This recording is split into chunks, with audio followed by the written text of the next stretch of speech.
day, beautiful peoples. Welcome sa ating YouTube channel, Rel Stories. Ayan guys, syempre bago tayo mag-start sa ating recipe ngayong araw na ito, magpapasalamat muna ako sa aking mga new subscribers, sa aking subscribers, sa aking silent viewers, sa aking family, sa aking mga kaibigan.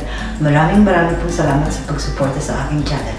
Ayan guys, ang ating recipe ngayong araw na ito ay napakadali lang ito. Magluluto lang ako ng igado. Ayan guys, igado ng mga Ilocano. Ayan yung original nun guys. Kaya guys, tara, huwag na natin itong patagalin. Let's go! Today's ang ating recipe ay igado. Ayan guys, syempre ito ang ating mga ingredients guys. Ayan, screenshot nyo na lang po kung gusto nyo magluto ng igado recipe. Ayan guys, ang gagawin natin ay imamarinate muna natin ng 1 hour ang ating pork meat sa soy sauce, sa black pepper and garlic. Ayan guys, imamarinate natin yan ng 1 hour. Ayan, in-slice ko na rin yan guys ng maninipis at pahaba. Syempre guys, ayan, maghihintay tayo ng 1 hour.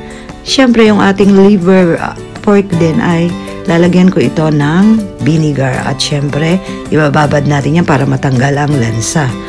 Ayan guys, sa pagkakataong ito, magluluto na tayo ng ating igado. Magsusutay lang tayo. Maglalagay ako ng cooking oil.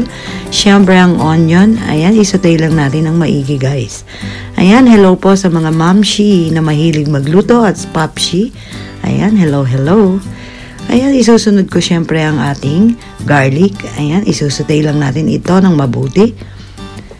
Ayan, halu-haluin lang natin guys hanggang mag-golden brown yung ating garlic.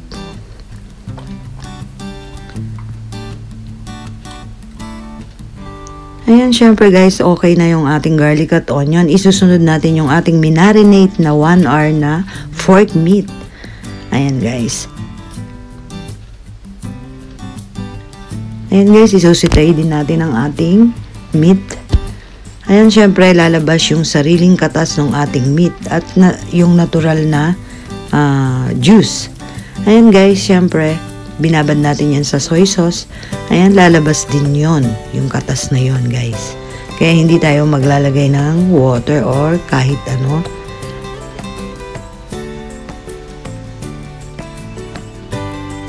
Ayan guys, isutay natin ng mabuti ang ating pork meat. Ayan guys, napakadali lang nitong ating recipe. Ayan, syempre maghihintay lang tayo ng pagmamarinate ng ating pork meat.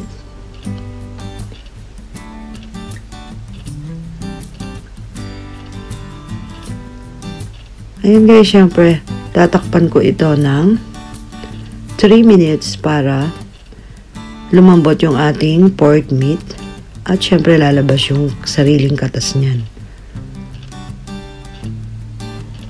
Ayan guys, after 3 minutes, ito na ang ating pork meat.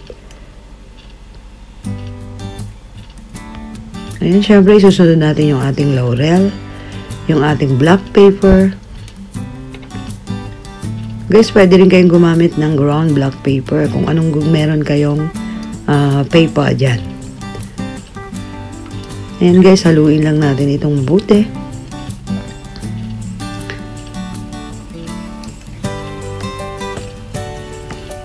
Ayan, pasensya na at medyo mausok-usok ang ating linuluto.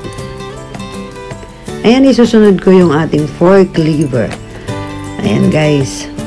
Ayan, nahugasan na natin yung ating pork liver guys. Hinugasan ko yan ng isang beses sa tubig para matanggal yung langsa. Ayan guys, tatakpan ko ulit ito ng 3 minutes. Ayan, after 3 minutes guys, ayan na ang ating pork and pork liver. Ayan, haluin lang natin ito guys. Syempre guys, maglalagay ako dito ng 1 spoon na vinegar. Ayan guys, paglagay ng vinegar, wag po nating haluin ito.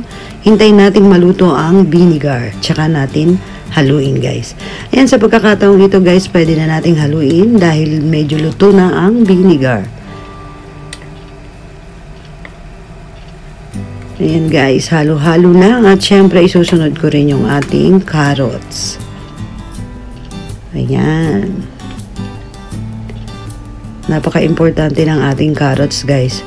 Yung iba guys, yung Tagalog na igado, mga Tagalog na nagluluto, naglalagay sila ng potato. Pero tayo, hindi tayo maglalagay ng potato dahil ito ay Ilocano dish. Sa Ilocano dish ay hindi po kami naglalagay ng potato.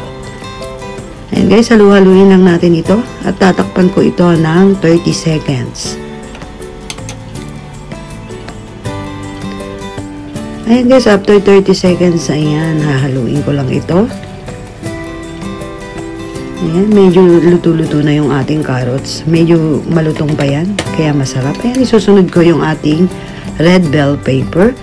Siyempre guys, pwede kayong maglagay ng green bell pepper at yung green peas natin, siyempre. Pwede kayong maglagay nun. Wala tayong green peas, kaya hindi ko yan lalagyan. Ayan guys. Ayan, ilagay na natin yung ating red bell pepper. Ayan, syempre madali lang yan maluto guys. Ayan, halu-haluin lang natin para medyo maluto naman yung ating red bell pepper. Ayan, sa pagkakataong ito guys. Ayan, hinalo-halo na natin ang ating igado. Ayan guys, malapit na itong maluto at syempre ready to serve na ito. Ayan. Eto na guys ang ating igado. Ayan, look at that guys. Napakasimple at napakasarap. Ayan, syempre hinay-hinay po sa pagkain ng lalo na yung mga high blood. Hello guys! Ayan, welcome back ulit sa ating channel. Ayan, nagustuhan nyo ba ang ating recipe ngayong araw na ito? Syempre guys, kung nagustuhan nyo, magluto na rin kayo. Ayan, maraming pong salamat sa lahat ng aking tiga-suporta sa aking channel. Ayan guys, syempre, huwag niyo pong kalimutang mag-subscribe, like, share, at comment na rin po. Syempre, pakipindot na rin po ang ating bell button para lagi kayong updated sa ating mga bagong videos. Yun po, maraming salamat. Thank you for watching.